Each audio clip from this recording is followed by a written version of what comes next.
Emily Carter didn't plan to text a billionaire. She only wanted her son to stop crying. It was past midnight, the kind of cold, hollow hour where even the city outside seemed to hold its breath. Emily sat on the floor of her apartment's tiny kitchen, her legs pulled up to her chest, a threadbare baby blanket wrapped around her shoulders. The lights were off, not because she wanted it dark, but because the power company didn't do sympathy extensions. Noah cried from the bedroom. His bottle had been mostly water tonight. Emily tried not to look at the empty can of formula sitting on the counter. She picked up her phone with shaky hands, thumb hovering over her brother's contact. Ben had helped before, not happily, but he had. She didn't want to ask again. But tonight wasn't about pride. It was about a baby who didn't understand why his stomach hurt. She typed, "Ben, I'm sorry to bother you again. I need $50 for formula." "Noah's almost out. I get paid Friday. I'll pay you back, please." Her thumb trembled as she hit send. She didn't double-check the number. She didn't even look at the name. She just set the phone down, dropped her forehead to her knees, and waited. 5 minutes later, her phone buzzed. "I think you meant to send that to someone else." Emily blinked, sat up, grabbed the phone, and stared in horror. One wrong digit. She texted a stranger. Her stomach dropped. "I'm so sorry," she typed. "Please ignore wrong number." She locked the screen, tossed the phone aside, pulled the blanket tighter. Another failure added to the pile. 3 blocks away from the top floor of a penthouse that looked down on half the city, Jackson Albright stared at the message on his private phone. He never gave this number out. No press, no assistance, only family. And that list had gotten shorter every year. The text wasn't spam. It wasn't a scam. It was raw and real. He looked at the message again, reading between the lines. "Noah's almost out. I get paid Friday." It wasn't just a request. It was a mother negotiating with her own dignity. You should have ignored it. Most nights he would have. Instead, he typed back, "Is your baby going to be okay?" Emily stared at the message. What kind of stranger follows up like that? Her first instinct was to block him, but something about the question, about how simply it was asked, made her pause. "We'll manage," she wrote. "Sorry again, I can help," came the reply, no strings. She scoffed aloud. "Thanks, but I don't take money from strangers. Smart policy, I'm Jackson now, I'm not a stranger." She didn't reply. She rocked Noah back to sleep. She cried quietly with the kind of grief that doesn't come from just being broke, but from being tired of being broke. And then she did something she never thought she'd do. She sent him her Venmo. 3 seconds later, her phone buzzed again. $5,000 received from Jackson Albright. Emily sat frozen. She blinked twice, opened the app, checked again. $5,000? This is too much. She typed, "I only needed $50. It's already yours. No catch. One less thing to worry about." She didn't cry when she got laid off. She didn't cry when they repossessed her car. She didn't cry when Noah's father ghosted her after finding out she was pregnant. But this broke her. Her hands shook. "Thank you. I don't even know what to say." "You don't have to say anything," he replied. "Just take care of Noah." And then she noticed it. She never told him her son's name. Emily couldn't sleep, even after Noah finally drifted off his full belly, slowing his breathing into tiny, peaceful puffs. She sat wide awake on the edge of her mattress, holding her phone like it might vanish. She reread the transfer screen again. $5,000. Still there, still real. For a long time, she just stared at it, wondering, daring herself to believe this wasn't a scam, that it wasn't bait for something darker, that this stranger, this man who called himself Jackson, didn't have some quiet plan to call in a favor later. People don't just send thousands of dollars to strangers. At least they never had to her. She opened their chat again, scrolling back to that last message. Just take care of Noah. No emoji, no hesitation. Just simple certain. That's what scared her the most. How certain he seemed like this kind of thing was normal for him. She typed something, then deleted it. Typed again, deleted again. Finally, she wrote, "You didn't have to do that." A moment passed, then another. Her phone stayed dark. She exhaled slowly, almost relieved. Maybe he had moved on. Maybe it really was a one-time fluke and she could just pretend none of it happened. The phone buzzed. "I know I didn't. I wanted to." Across the city, Jackson Albright leaned back in the leather chair that had never once made him comfortable. He was still in the office. He always stayed late, not because he had to, but because home didn't feel like home anymore. Not since he shut that thought down. The glass walls of his penthouse office reflected the skyline like a painting. Cold, expensive, empty. His phone buzzed again. "Why would you help someone like me? You don't even know me." He stared at the words longer than he should have. Most people who messaged him wanted things, partnerships, investments, favors, sometimes influence. This was the first time in a long time someone asked honestly why he cared. So, he told her the truth, or at least part of it. Because once upon a time, someone helped me when they didn't have to. I've never forgotten that. There was a pause. "Then I want to pay you back." His brow lifted. "For what?" "For the formula. For the kindness. For not ignoring me." Another beat. "I'll figure it out." Jackson's jaw clenched slightly. She didn't ask for more, didn't hint at needing a job or rent or anything else. She was still holding her pride with both hands. Even while drowning, he respected that more than he expected. So he sent one more message. "Tell me what kind of formula Noah needs. I want to send more. Not money, supplies." Emily hesitated only if it's really no strings. "I don't do strings," he replied. "Strings are for people playing games." The next morning, Emily woke to a knock on the door. Her heart stopped. No one ever knocked. Not here. The landlord texted, and her neighbors barely looked her way. She pulled on a hoodie, quietly walked to the door, and peeked through the peephole. Delivery truck uniform driver holding 4 massive boxes. What the? She opened the door slowly. "Delivery for Emily Carter?" he asked. She nodded mutely. "Signature here." She signed. She opened the boxes one by one on the living room floor, hands trembling. Formula, diapers, baby wipes, bottles, organic puree packets, even clothes. Not cheap off-brand either. The kind of stuff you only saw on Instagram moms with perfect lighting and too much free time. At the very bottom was a small envelope. She opened it slowly.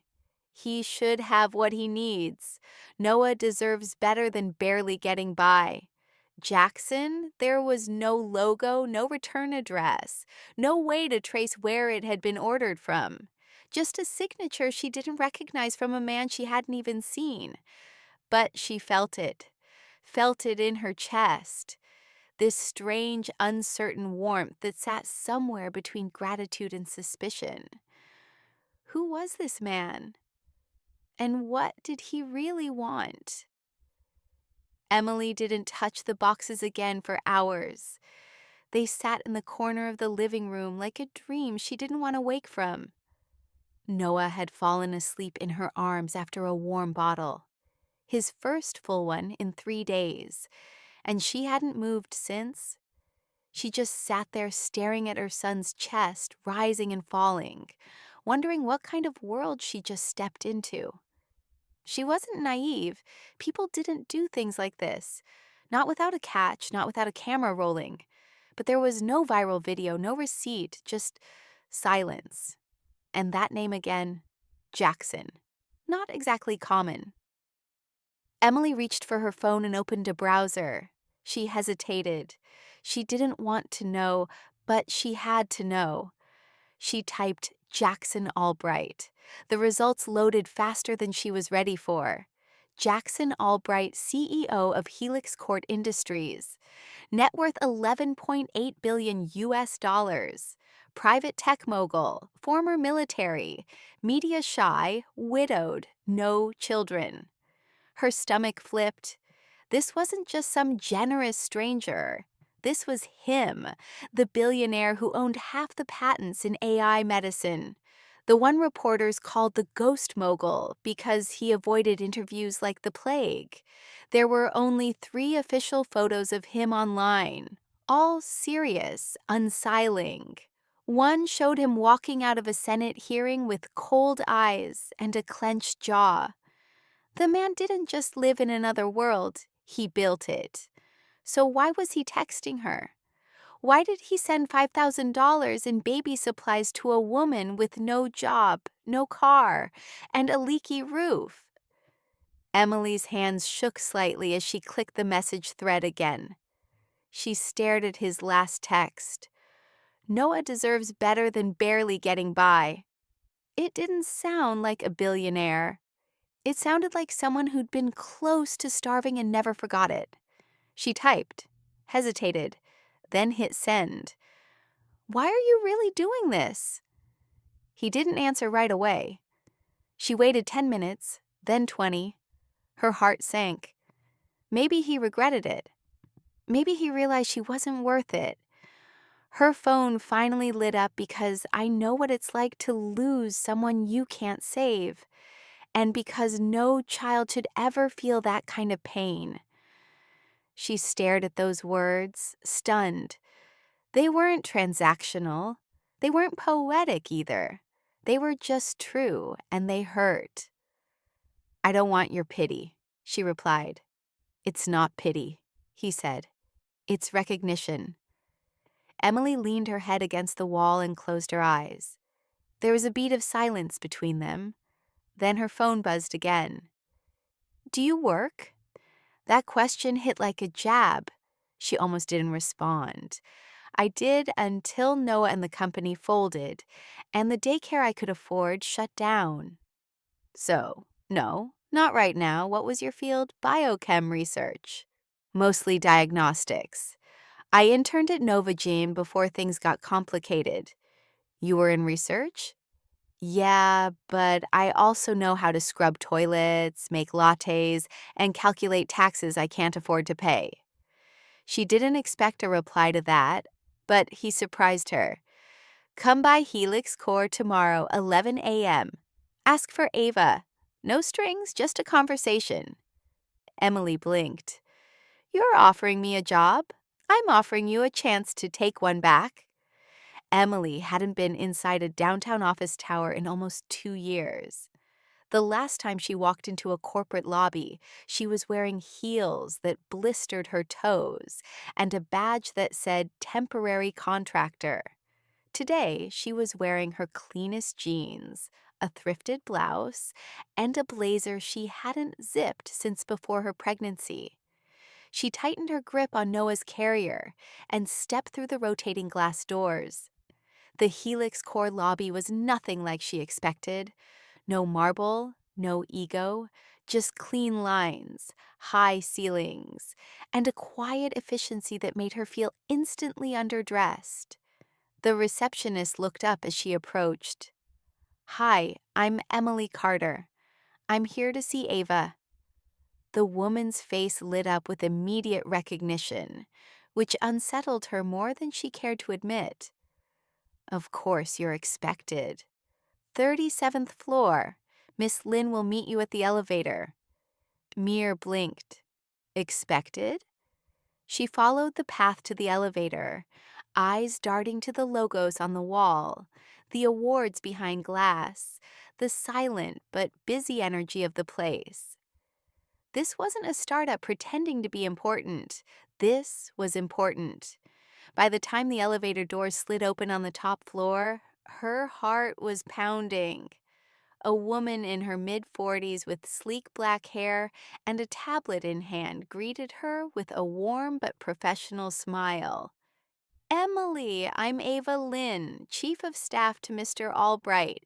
He's in meetings at the moment, but he asked me to give you a tour and answer any questions." Emily followed her through a hallway lined with glass offices and subtle security cameras. "I'm not sure what this is," Emily said finally. "This whole thing feels like a setup for a punchline." Ava smiled. "Mr. Albright doesn't do punchlines. He does precision." They stopped at a wide conference room with a view of the skyline. "He told me to show you this first," Ava said, unlocking the door. Inside, it wasn't a workspace. It was a fully furnished nursery, a crib in the corner, a small changing table, soft rugs, toys, even blackout curtains. Emily's hand flew to her mouth. Ava's voice was soft. "He thought it might help you feel more comfortable." Emily stepped inside, heart aching. The room wasn't expensive for the sake of it. It was thoughtful. Every detail said one thing clearly. Someone had paid attention. She turned back to Ava. "Why?" Ava's gaze held hers. "Because he knows what it feels like to walk in alone." Emily didn't know what to say. Ava offered a small smile. "Would you like some coffee?" 20 minutes later, Emily sat in a smaller meeting room with a fresh mug in front of her. Noah asleep in the carrier beside her. The door opened quietly, and she looked up just as Jackson walked in. Seeing him in person hit harder than she expected. He looked exactly like the photos. Tall, composed, expensive, but somehow more real. Tired eyes, slight stubble. A man who had built empires but hadn't smiled in a long time. "Emily," he said, as if it were the most natural thing in the world. "Thanks for coming." She stood awkwardly, unsure of what to do with her hands. "I wasn't sure if I should." "You came anyway. That's what matters." He sat across from her, resting his forearms on the table. "Before we talk about anything else, I want to be clear. You owe me nothing. This isn't a test. I'm not here to rescue you. I don't believe in charity, but I do believe in investing in people." Emily stared at him. "Why me?" Jackson looked down for a moment, then up. "Because I saw someone who didn't ask for a shortcut, who didn't expect anything, who was willing to go without before they let their kids suffer. And because someone like that I'd trust with anything." Emily felt her throat tighten. He slid a folder across the table. Temporary position, 3 months, finance, audit, support, flexible hours, work on site or remote. Pay is more than fair, and if it's not a fit, you walk. No questions. Emily opened the folder and blinked at the number on the offer line. It was more than she made in 6 months at her old job. She looked at him. "This is real. It is." She glanced down at Noah, then back at Jackson. "And the nursery?" He smiled just barely. "Also real." For a moment, they just sat there in quiet understanding. Finally, Emily nodded once. "I'll take it." Emily showed up on her first official day wearing the only business casual outfit she hadn't already donated during last winter's rent panic. The pants were a little tighter than she remembered, but they buttoned, and that was enough. She kept her hair pulled back, minimal makeup, and slipped into the building with Noah tucked against her chest in a soft gray sling. No one stared. That surprised her. She half expected side eyes, whispers, or polite but cold smiles. But the woman at the reception desk greeted her with a kind welcome back, as if she'd worked there before. The elevator to the top floor opened the moment she approached. Ava met her with coffee already in hand. "Noah's space is ready," Ava said, not missing a beat as she walked her down the hallway. "And yours is just across the glass. You'll have full access to internal systems. It will set you up. Let me know if you run into any trouble." Emily blinked. "That's it." Ava smiled. "That's it." The office they let her into was modest but sleek. A wide desk, dual monitors, and a chair so ergonomic it felt like cheating. Behind her, a glass partition looked into the nursery. Noah was already cooing at a set of plush blocks on the rug, oblivious to how drastically his world had shifted. Emily sat down slowly, hands hovering over the keyboard. She hadn't worked in over a year. She hadn't touched an internal audit system since her final project before maternity leave. The one that never got finished because the company folded without warning. But as she opened her inbox, reviewed the file directories, and pulled up the company's audit logs, something familiar stirred in her chest. Her brain clicked back into gear. She knew what to look for. Baseline deviations, inconsistencies between submitted and verified invoices, patterns of internal transfers that didn't match project activity. It was like brushing off an old instrument and remembering the tune. She worked quietly for over an hour, only stopping when she noticed someone standing outside her office. "Jackson?" He wasn't wearing a suit today, just a black button-down, sleeves-rolled slacks. Still looked like he belonged in a magazine. "May I?" he asked. She nodded. "It's your company." He stepped inside, glanced through the glass at Noah, then turned to her screen. Settling in. "Okay, I haven't broken anything yet," she said. "Give it time." She smirked before catching herself. He looked at the monitor. "You're already in the reconciliations folder?" "I figured I'd start with the third quarter reports. There's a few inconsistencies in vendor payouts that don't match project records." Jackson tilted his head. "You found that already?" She shrugged. "They're not well hidden." His expression changed, not surprised, but something more thoughtful. "Anything feel off to you?" he asked. Emily hesitated. "I've only been in the system an hour, but yeah. Either someone's rounding in ways that make no sense, or someone's hiding something in the noise." Jackson's jaw tightened just slightly. "You don't have to dig deep yet. Start surface level." "Right," Emily said, "except I don't do surface level." He nodded once. "Neither do I." Then he turned and walked out.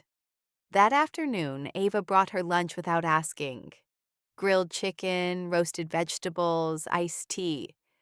Emily was mid-bite when a ping came in through the internal messenger. "Keep this just between us. If you find something that doesn't look right, bring it directly to me. No one else, not even Ava. Understood?" Emily stared at the screen. "You expect me to find something?" "I expect you to see things others won't." She sat back in her chair and looked through the glass at Noah. He was curled up asleep with a tiny stuffed fox tucked under his chin. The sun lit up the soft edges of his hair. And for the first time in months, Emily didn't feel like she was running behind the world. She was catching up, or maybe finally stepping into the right place. By her second week at Helix Caror, Emily had built a rhythm. Morning started with black coffee, a kiss to Noah's forehead, and a silent promise to stay ahead of whatever curveball life had cued next. She arrived early, usually before Ava, sometimes even before Jackson, and always checked on Noah first. He had adjusted to the nursery faster than she had to her office.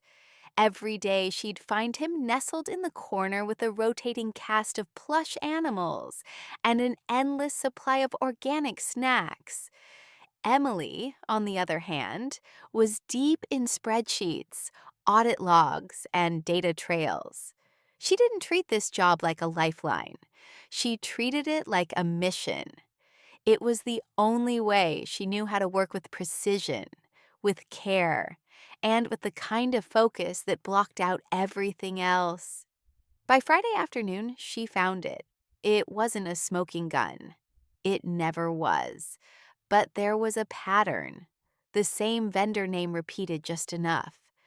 The amounts varied, always under internal audit thresholds, but they all shared a strange trait.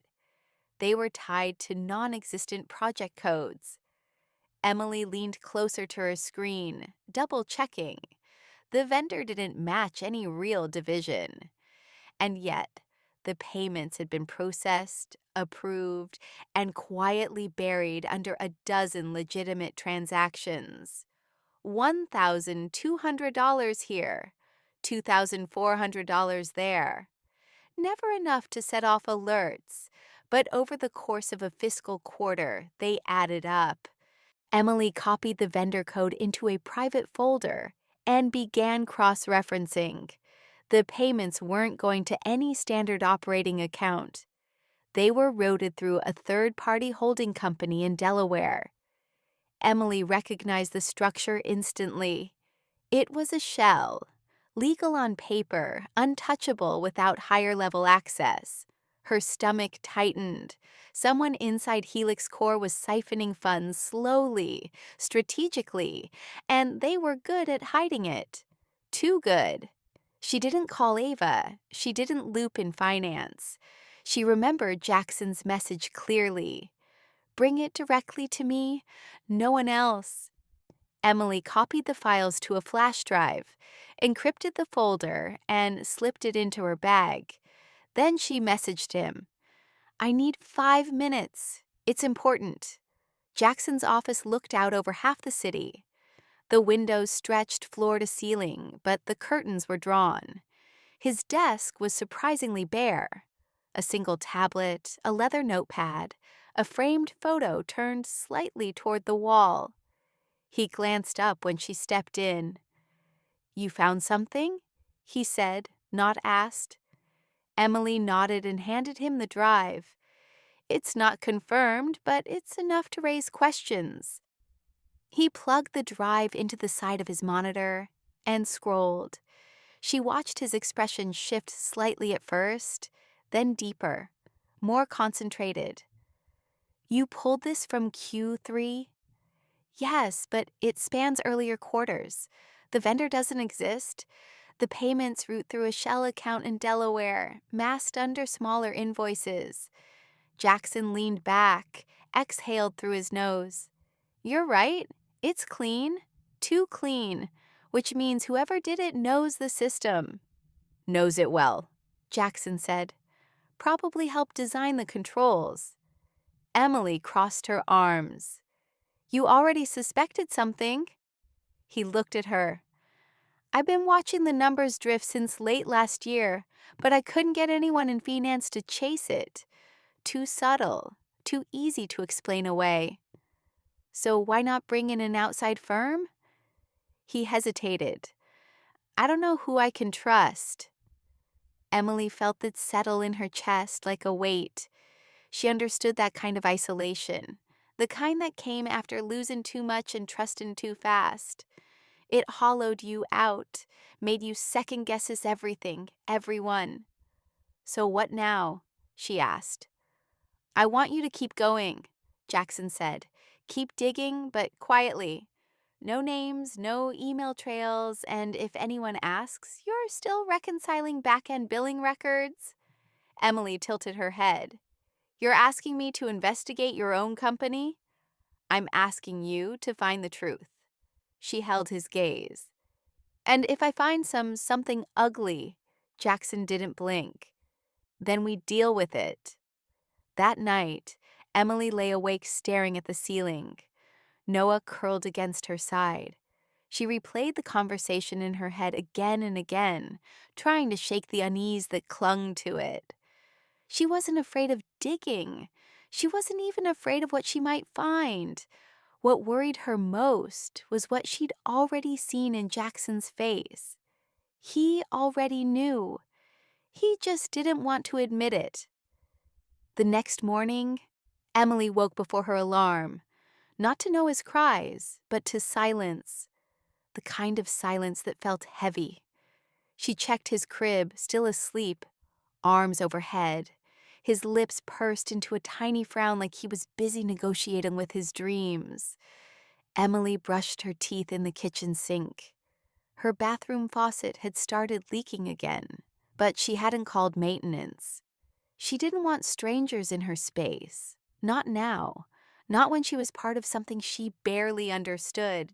By 7:30 a.m., she was already at her desk on the 37th floor reviewing the vendor logs again. This time she dug deeper. The shell company receiving the siphon funds had a name, Trinox Solutions, LLC. It meant nothing to her, but when she ran the tax ID through an open business registry, the address pinged back to a downtown mailbox drop and listed a single executive agent. No public names, just a firm that specialized in anonymity. Emily sat back, fingers tightening around her coffee mug. This wasn't some lazy embezzlement. Whoever was behind this had designed it to run unnoticed for years. It wasn't greed. It was planned extraction. At 9:06 a.m., Jackson walked into her office without knocking. "Trucks," she said before he could sit. He raised an eyebrow. "You found it. It's a holding shell. No employees registered through a legal blind. I traced 4 separate payments this month, routed through different department budgets, all under compliance thresholds. It's sophisticated, precise." Jackson said nothing. He looked tired again, like he hadn't slept. His tie was crooked, and his phone was still in his hand. "I need you to keep this on your machine only," he said. "No backups, no external transfers." Emily nodded, then leaned forward slightly. "Jackson, how long have you suspected this?" He looked at her, jaw set. "Long enough to know whoever's behind it doesn't care about the company or the people working here." "You think it's someone close to you?" "I know it is." Emily hesitated. "Why haven't you gone to the board?" "Because at least 2 of them are compromised. They've already shut down 1 internal audit. If I make the wrong move, it blows up." Emily's throat tightened. "So why me?" Jackson finally sat down across from her. "Because you don't owe anyone here anything, and you don't scare easy." The way he said it wasn't flattery. It was truth. It felt like someone had finally seen her. Not just the mother. Not just the woman trying to survive, but her. The sharp, quiet force she used to be before life knocked her down hard enough to leave marks. "I want to show you something," Jackson said. He pulled a folder from his coat and slid it across the table. She opened it. A face stared back at her. Mid-40s clean cut, sharp suit, neutral smile. "Vincent Harmon," Jackson said, "Chief Financial Officer." Emily froze. "I've heard the name, isn't he? He was hired 2 years ago after the last CFO resigned unexpectedly. He pushed through changes to our internal systems, gave his own team exclusive oversight over certain divisions, and quietly removed several cross-check protocols. Nobody blinked because he did it under the umbrella of streamlining compliance." Mirror closed the folder. "You think he's behind it?" "I know he is, but proving it, that's the hard part." "You want me to find the crack?" "Exactly." Emily nodded slowly. "And when I do, then we move." He stood to leave, but paused in the doorway. By the way, Noah has fans in the nursery. She blinked. What? He gave my assistant a lecture yesterday when she tried to take his giraffe. It was 4 babbled syllables and a death stare. Emily laughed before she could stop herself. Jackson smiled, a small worn thing, and then he was gone. That afternoon, Emily worked through lunch. She ran more matches, cross-referenced internal memos. She found one email chain where Vincent's assistant requested override access to procurement logs under the guise of executive audit preparation. The date matched the first recorded transfer to Trinox. She copied it, encrypted it, and added it to a growing folder labeled proof. By 5 p.m., her eyes burned. She stretched, walked into the nursery, and sank into the soft armchair beside Noah's crib. He was napping again, his thumb in his mouth, his other hand still gripping the tail of the toy giraffe like a weapon. Emily rested her head against the back of the chair. It was quiet, safe. She hadn't felt that way in a long time, and that scared her more than anything else. Emily never trusted silence anymore. Not in the nursery, not in an elevator, and definitely not inside corporate systems built to hide the truth, because silence usually meant someone was hiding something. By Monday morning, she had documented 15 payments tied to Trox Solutions, each routed through a different department, each one signed off by a different lower-level approver. Whoever set it up had built a machine, not a mistake. But Emily wasn't hunting mistakes. She was chasing patterns. And this one had fingerprints. She waited until Noah was fed and settled in the nursery before stepping into Jackson's office. She didn't knock. He'd stopped expecting her to. He was at his desk reading a contract, but the moment he saw her face, he pushed it aside.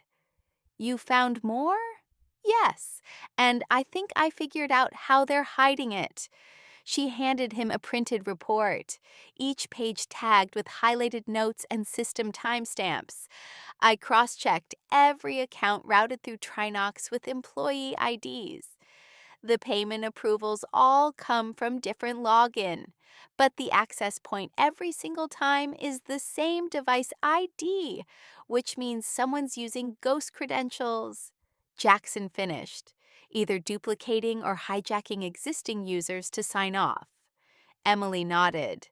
"They're not forging data. They're borrowing real login. That's why your auditors missed it. Everything checks out at the surface." "Except it's all a lie," he said quietly. She watched his face carefully. There was no panic, no outburst, just the stillness of someone adding a final piece to a puzzle he never wanted to see completed. "What do you want to do next?" she asked. Jackson leaned back in his chair. "We need confirmation. Evidence that can't be rewritten or deleted. Someone inside has to know more than they've admitted, and I know where to start." He picked up his phone and dialed. "Ava, I need Vincent Harmon scheduled for a check-in tomorrow. Keep it casual, mid-morning, just me and him." Emily stiffened. "You're bringing him here. If we spook him, he shuts it all down. If we wait too long, he finds a way to make us the story." He looked at her. "You okay with that?" "I'm the one who walked in the fire. I'm not backing out now." He didn't smile, but something in his eyes softened. "You know," he said, "most people in your position would have taken the paycheck and played it safe." Emily raised her eyebrows. "Yeah, well, I stopped being most people the day I handed a bottle of watered-down formula to my son and pretended it was enough." That night, Emily couldn't sleep. She sat at her kitchen table, laptop open, poring over the backup logs of Helix Core's internal messaging system. She knew she was getting close, and close was dangerous. She'd seen enough stories. Whistleblowers shut out, data wiped, good people discredited by people more powerful than they'd ever be. And yet, she wasn't afraid of that. She was afraid of failing Noah, of letting someone like Vincent Harmon take money that could have gone to research, to development, to employees, to single moms like her who didn't get secret phone calls from billionaires. midnight, her phone buzzed. Still awake? Obviously, you should sleep. You should follow your own advice. We're going to get him, but when we do, things are going to get noisy. I want you ready. I'm always ready. I just never had backup for. There was no reply. But a few seconds later, a single message came through. You do now. The meeting was set for 10 a.m. sharp. Emily sat at her desk, her stomach in a slow churn. Noah was napping peacefully in the nursery behind her, completely unaware that in just a few minutes, a man who had siphoned millions right under this building's nose was about to sit across from the CEO of the company he'd quietly been bleeding dry. Jackson had told her to stay in her office, but to monitor the security feed. She pulled it up on her second monitor, adjusted the angle to the conference room one floor below, and waited. It felt strange being in the room, but not in the room. She wasn't watching a screen. She was watching a moment that would determine the next chapter of both their lives. At exactly 10 a.m., the door opened. Vincent Harmon walked in with the ease of a man who believed the world owed him something. He wore a navy blue suit, tailored perfectly, and an expression that hovered between casual boredom and polite confidence. Jackson was already seated. There was no handshake. Emily leaned in closer. "Appreciate you making time," Jackson said, voice steady. "Of course," Vincent replied smoothly. "I always make time for the boss." Emily studied his face. She'd seen that expression before in job interviews, in boardrooms, even in line at daycare pickup. It was the look of someone who already believed they were 3 moves ahead. "I've been reviewing some of the quarterly financials," Jackson said, "and I've noticed a few oddities." Vincent tilted his head. "We've streamlined quite a bit this year. Maybe too fast. That's on me. Growing pains." Jackson nodded once. Streamlined is one word for it. Mira could feel the tension building. Quiet, but sharp. "There's a vendor," Jackson continued. "Try Solutions. You're familiar." Vincent barely blinked. "Doesn't ring a bell. Is that facilities or security?" "Apparently both. And also research and legal. Interesting for a company no one can seem to contact directly." Vincent smiled thin just slightly. "I'll have my team look into it," he offered. "You are your team," Jackson said. "You approve those payments for the first time." Vincent didn't respond right away. Jackson leaned forward. "I know what you've been doing. I have the logs, device IDs, login footprints, shell account structures. You've been moving money through dummy vendors and distributing it through ghost pipelines. And you thought no one would notice." Vincent's mouth twitched. Emily couldn't tell if it was irritation or amusement. "You've been listening to your new pet accountant a little too closely," he said. Emily's stomach dropped. "He knew." Jackson didn't flinch. "Her name is Emily, and she saw what you were hoping everyone else would ignore." Vincent laughed quietly. "And let me guess, you two have been bonding late at night over spreadsheets and baby bottles." Emily's pulse spiked. Her hands curled into fists under the desk. Jackson's voice dropped, calm, controlled. "You're done, Vince." "No," Vincent said, smile returning. "You're done." The words hung in the air like a switchblade. Vincent reached into his jacket pocket and pulled out a small flash drive. He set it on the table between them. "You think you're the only one who's been collecting data? Come on, Jackson. You're not that naive. The board's tired of your secret projects and PR disasters. They're tired of your moods, your grief. You made the company vulnerable. I just helped it survive." Emily leaned closer to the screen, breath caught. Jackson's jaw tightened. "What's on the drive? Emails, messages, financials that look like mismanagement.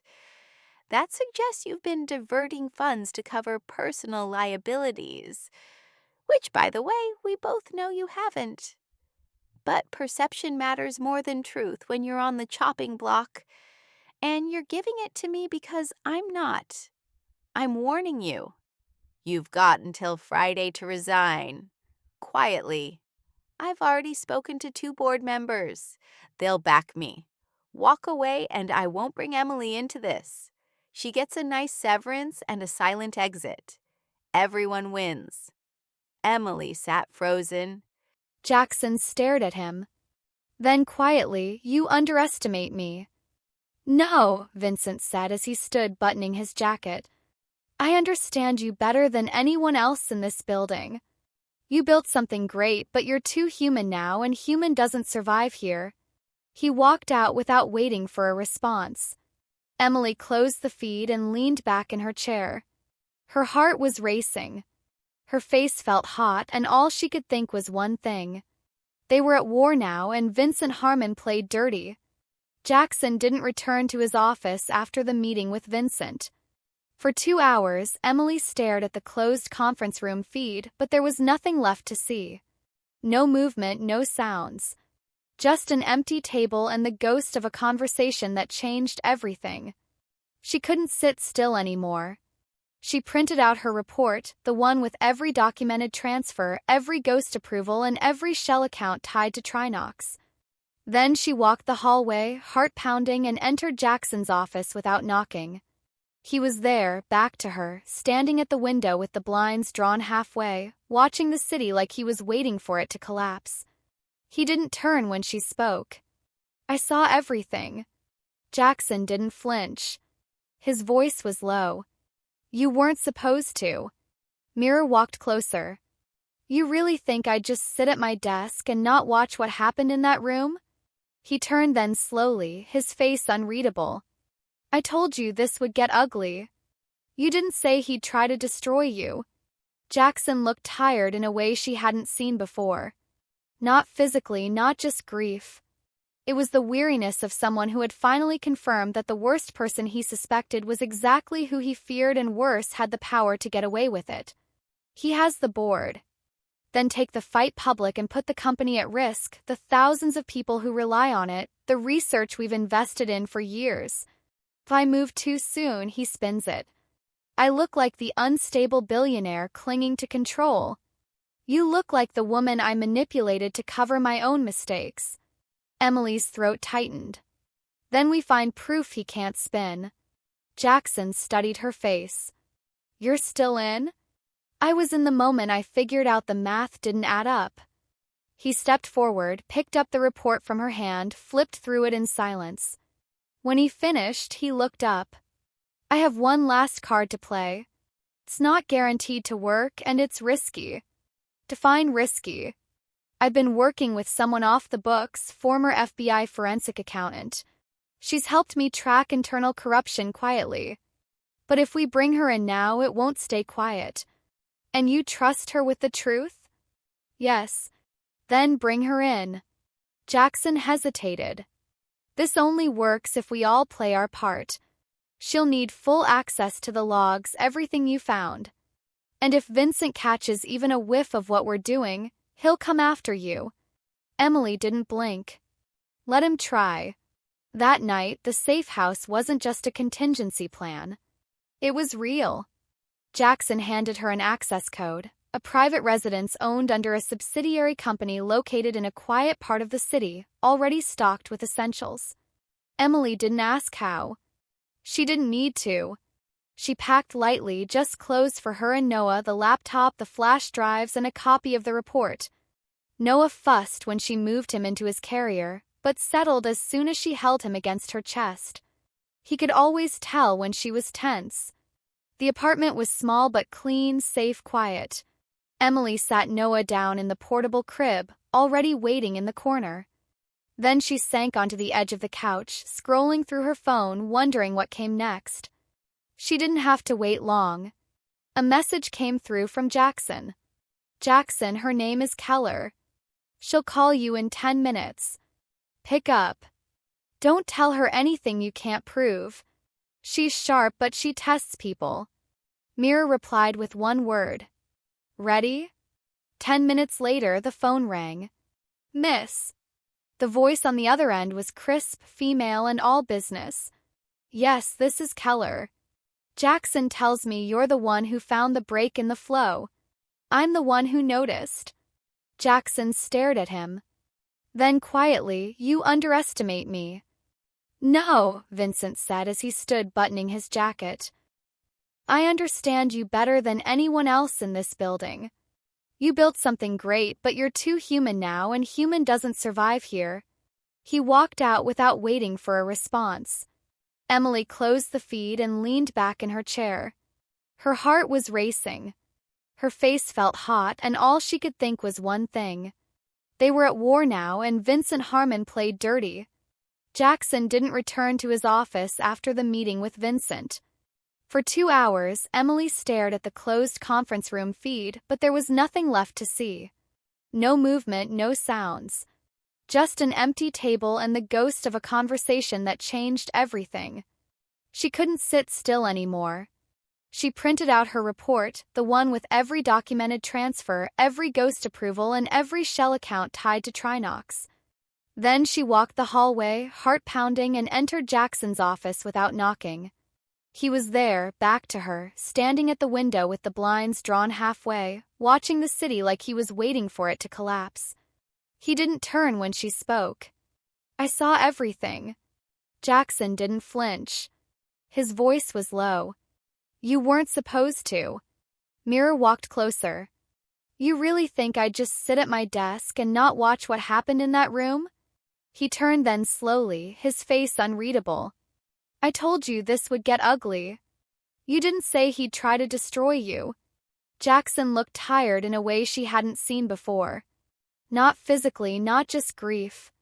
It was the weariness of someone who had finally confirmed that the worst person he suspected was exactly who he feared, and worse, had the power to get away with it. He has the board. Then take the fight public and put the company at risk, the thousands of people who rely on it, the research we've invested in for years. If I move too soon, he spins it. I look like the unstable billionaire clinging to control. You look like the woman I manipulated to cover my own mistakes. Emily's throat tightened. Then we find proof he can't spin. Jackson studied her face. You're still in? I was in the moment I figured out the math didn't add up. He stepped forward, picked up the report from her hand, flipped through it in silence. When he finished, he looked up. I have one last card to play. It's not guaranteed to work, and it's risky. Define risky. I've been working with someone off the books, former FBI forensic accountant.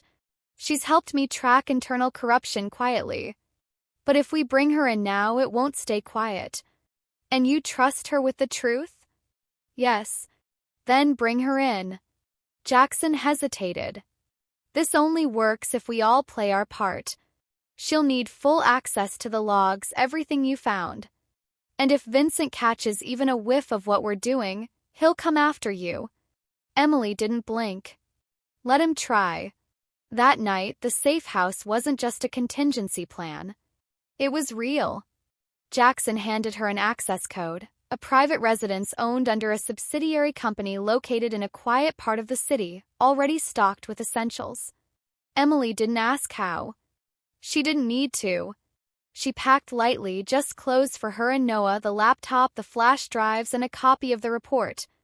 Noah fussed when she moved him into his carrier, but settled as soon as she held him against her chest. He could always tell when she was tense. The apartment was small but clean, safe, quiet.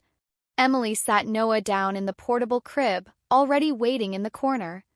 Then she sank onto the edge of the couch, scrolling through her phone, wondering what came next.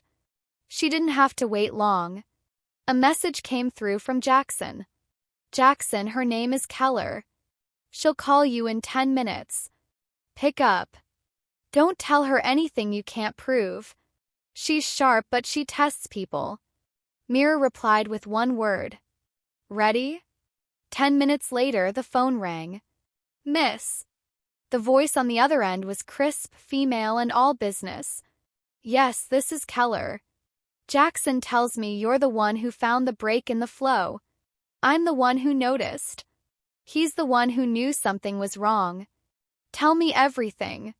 Start from the beginning. Leave nothing out. Emily took a breath and started talking. She told her everything. How it began with a text to the wrong number. How she never meant to get involved. How she saw the same things others missed and how that turned into this moment. By the time she finished, Keller was silent. Then came the response. You're good. Better than most auditors I've worked with. And if even half of what you've told me is supported by the files Jackson sent me, we have enough to not only bury Vincent but pull apart everyone protecting him. So what happens next? We verify, then we bait the trap. Emily was running on adrenaline and black coffee. It had been 36 hours since Vincent's threat and less than 12 since her call with Keller. She hadn't told anyone she was in the safe house, not even Ava. Jackson had kept it that tight, that contained.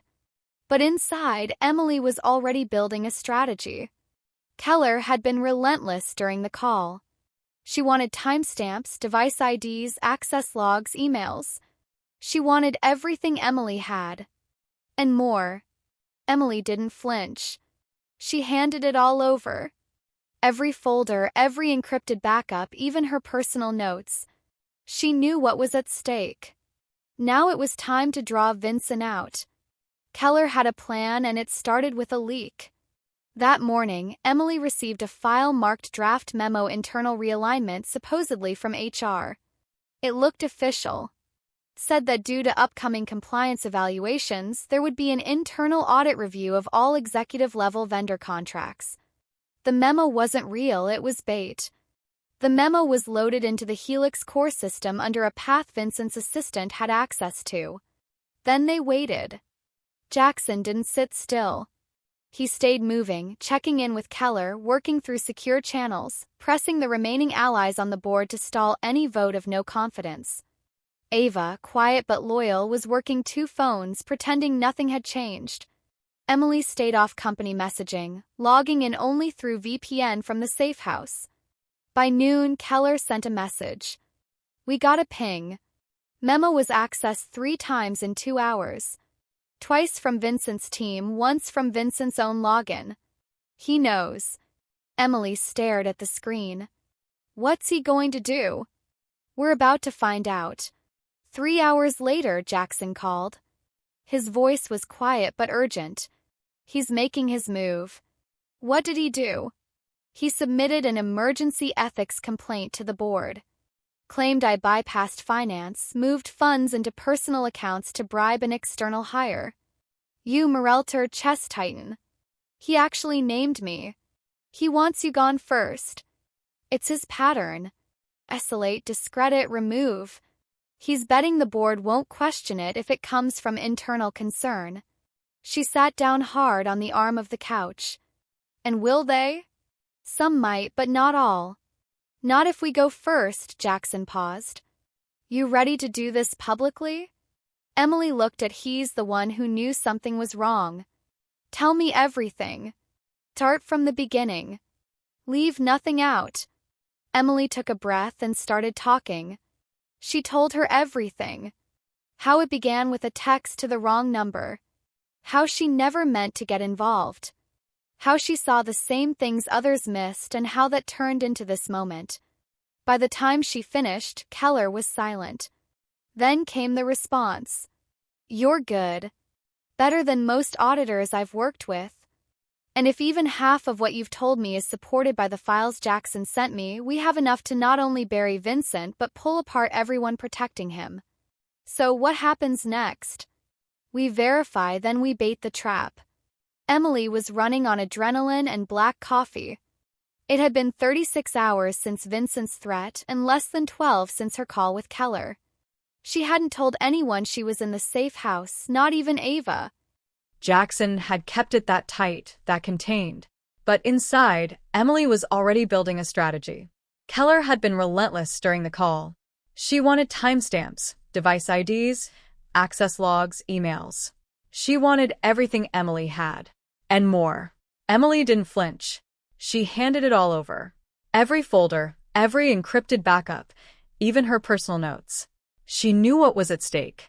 Now it was time to draw Vincent out. Keller had a plan, and it started with a leak. That morning, Emily received a file-marked draft memo internal realignment supposedly from HR. It looked official. It said that due to upcoming compliance evaluations, there would be an internal audit review of all executive-level vendor contracts. The memo wasn't real, it was bait. The memo was loaded into the Helix core system under a path Vincent's assistant had access to. Then they waited. Jackson didn't sit still. He stayed moving, checking in with Keller, working through secure channels, pressing the remaining allies on the board to stall any vote of no confidence. Ava, quiet but loyal, was working 2 phones, pretending nothing had changed. Emily stayed off company messaging, logging in only through VPN from the safe house. By noon, Keller sent a message. "We got a ping." Memo was accessed 3 times in 2 hours. Twice from Vincent's team, once from Vincent's own login. He knows. Emily stared at the screen. What's he going to do? We're about to find out. 3 hours later, Jackson called. His voice was quiet but urgent. He's making his move. What did he do? He submitted an emergency ethics complaint to the board. Claimed I bypassed finance, moved funds into personal accounts to bribe an external hire. You, Morelter, chest tighten. He actually named me. He wants you gone first. It's his pattern. Isolate, discredit, remove. He's betting the board won't question it if it comes from internal concern. She sat down hard on the arm of the couch. And will they? Some might, but not all. Not if we go first, Jackson paused. You ready to do this publicly? Emily looked at Noah asleep in his crib. She thought about the nights without power, the watered-down formula, the kindness of a stranger that was never really about charity, but about belief. I've never been more ready. The press release hit at 6:43 p.m. Helix Core investigates high-level financial misconduct. It was short, precise, approved by legal. It didn't name Vincent Harmon directly, but it referenced forensic irregularities, misappropriation of vendor payments, and a full internal audit triggered by external validation. The same minute it went live, Keller's team handed their findings to the state attorney's office. 38 pages of documentation, system logs, verified approvals, and email threads that led back to Vincent Harmon. It was over almost. At 8:05 p.m., Emily's phone rang. Unknown number, she answered. Impressive, Vincent said. I underestimated you. Emily didn't speak. I wanted to destroy Jackson. You? You were just a name on a report, an accident, and somehow you became a problem. Funny, Emily said, voice steady. That's how most women in power get noticed, by becoming inconvenient. Vincent laughed, a dry sound. You think this ends here? I know it does. He paused. You won't win, Emily. Jackson may crawl out of this, but you're disposable. Always have been. She hung up. She didn't need to hear the rest. That night, Emily watched the news in silence. Noah slept beside her. Jackson hadn't texted again. Not yet. She knew he was somewhere, bracing for whatever came next. But she felt calm because she knew what was coming. And this time, she wasn't afraid of it. By morning, everything was different. Emily didn't need to check the news to know it. She felt it in the way her phone buzzed with back-to-back missed calls, in the encrypted messages Keller sent her marked read-only, in the way her inbox had transformed overnight from silence into fire. The Helix Core press release had gone viral.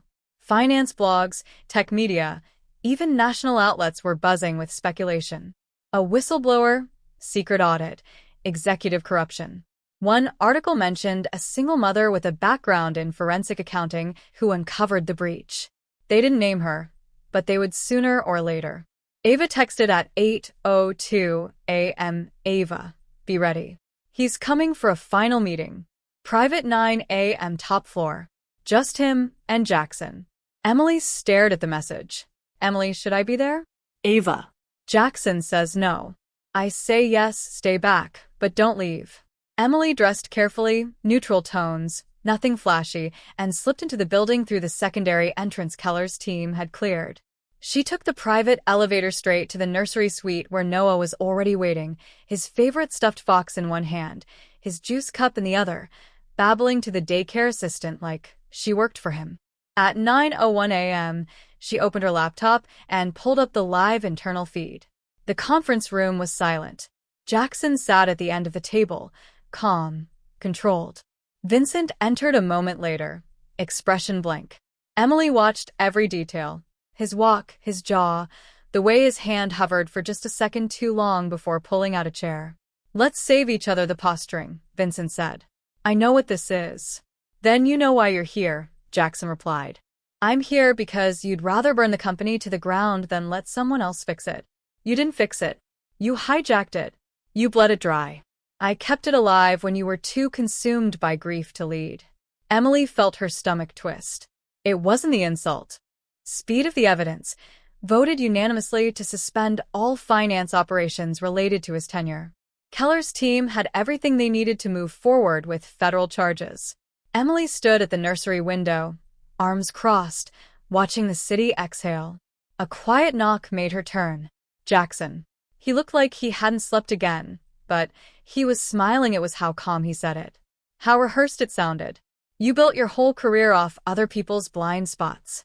Jackson said, you targeted me because you knew I was distracted, but you didn't count on someone else watching. Vincent leaned forward. You mean her? The woman you plucked from poverty and handed a desk like some redemption project?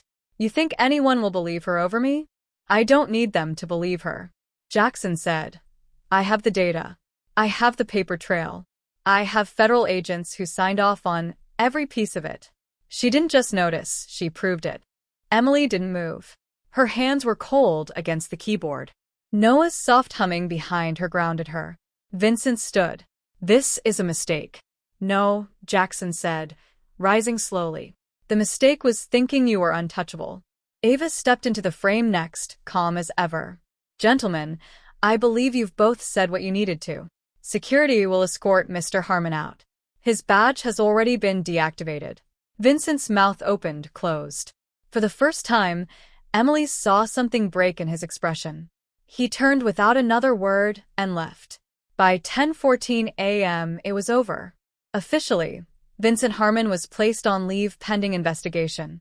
The board, blindsided by the just barely. You were right, he said. About you don't scare easy. She shook her head. Neither do you. He stepped inside. Noah spotted him and toddled over, hands raised, a grin wide across his face. Without hesitation, Jackson scooped him up. How's my partner in crime? He asked. Noah babbled something unintelligible but enthusiastic. I wanted to take tomorrow off, Jackson said to Emily. Rest. Spend time with him. You've earned it. And the day after tomorrow, he looked at her. I want to offer you something permanent. Head of internal audit, full autonomy, direct report to me. Build your own team. Set your own rules. Emily stared at him. That's a big job. So is what you just did. She didn't answer right away, but the answer was already forming. The next morning, Emily didn't wake to an alarm or the low buzz of system notifications.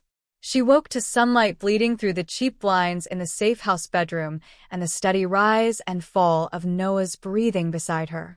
For the first time in months, her body didn't tense the moment her eyes opened. There was no rush, no impending disaster. She let herself stay still for a moment, watching Noah's tiny hand resting on her chest, curled in sleep. The softness of it grounded her more than any paycheck or title ever had. By the time she made coffee and stepped out onto the apartment's small balcony, her phone was already buzzing. News outlets had picked up the story in full.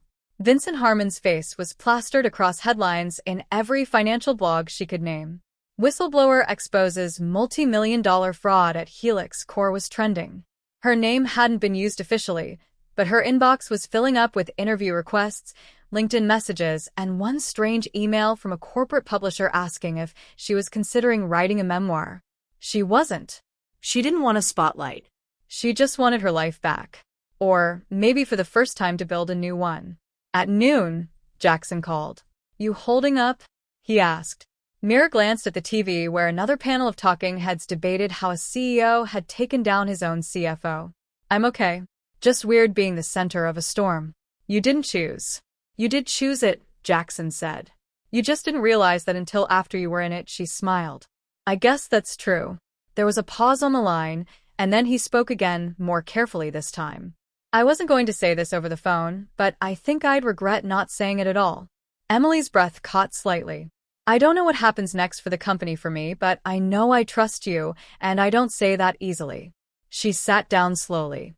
"I trust you too," she said. "More than I ever expected to." Another pause. Longer. "I'd like to see you," he said. "If you're up for it." Emily glanced at Noah, who was trying to stack plastic cups into a tower that immediately collapsed. "I think we're ready to come back." The reunion wasn't dramatic. It wasn't slow motion or cinematic. It was quiet. Emily stepped into the Helix Core lobby carrying Noah. Both of them dressed simply, neutrally. A few employees nodded at her, but no one stared. Ava greeted her with a warm smile and handed her a badge with her new title already printed. Emily Carter, Director, Internal Audit. Ava led her to the elevator. As the doors closed, Emily turned slightly. "Does he know I'm coming up?" "He's been watching the time since 7 a.m., Ava said with a small grin. Jackson was standing at the window again when she entered his office. He turned as she stepped in. No tie today, shirt sleeves rolled, eyes tired but brighter than she remembered. "You came back," he said. "I wasn't gone," she answered. He looked at Noah, who reached his arms out toward him immediately. Jackson stepped forward, picked him up, and held him without hesitation. Emily watched something deep in her chest tightening and loosening at the same time. "You kept your promise," she said. He glanced at her. "Which one?" "All of them." He nodded, then offered a quiet, sincere reply. "Let's make some new ones." 3 weeks later, Emily found herself walking into a boardroom as the lead. Not someone's assistant. Not the girl who stumbled into a job she didn't deserve. Not the charity case or the wrong number story everyone whispered about behind glass walls. She was the woman who exposed a multi-million-dollar fraud, helped save one of the most valuable tech firms in the country, and did it while raising a baby on her own with a bottle in one hand and a folder full of evidence in the other. And she wasn't scared anymore. The board meeting was short. Keller had already briefed them, and Ava had prepped the financial summaries. Emily's role was clear, direct, professional, concise. "This is the internal compliance framework moving forward," Emily said, clicking through a clean, minimal slide deck. Transparent, decentralized, triple audited. No one, not even the CEO, can bypass it without leaving a trail. She didn't look at Jackson when she said it, but she felt him watching. Afterward, one of the senior board members, someone who had voted against Jackson weeks earlier, stopped Emily outside the conference room. "You did something rare," he said. "You did your job so well it made the rest of us look sloppy." Emily smiled, not out of pride, but out of knowing. "I wasn't trying to look good," she replied. "I was trying to keep my kids safe." The man nodded. "That's even rarer." That night, she stayed late, not because she had to, but because it felt good to work in silence again, to run final checks to make sure nothing had slipped. The office lights dimmed on auto, but she didn't mind. She was reviewing a vendor log when a familiar voice spoke behind her. "Shouldn't you be home by now?" Emily looked up. Jackson leaned against the doorway, coffee in one hand, the other tucked into his pocket. He wasn't in CEO mode. He was in him mode, slightly disheveled, quietly observing, showing up without needing a reason. "You told me to build the system," Emily said. "I'm building it." He walked in and set the coffee down next to her. "Come on," he said. "Let's get out of here." She raised an eyebrow. "And go where?" "Anywhere you want." They didn't go far, just downstairs. Just outside. Just to a quiet street where the city felt a little less like a machine and a little more like something alive. They walked in silence for a while. Emily was the first to break it. Do you ever think about how weird this all is? Jackson gave a half smile. Which part? Me? You. This whole thing starting because I typed a number wrong. I don't think that was weird, he said. She looked over. I think it was the first right thing that happened in a long time. Emily exhaled, and for once didn't argue. Emily stood in front of the mirror in the new apartment, buttoning the last clasp on the necklace she hadn't worn in almost 2 years. It was simple, a small silver circle on a thin chain. Her sister gave it to her before she passed.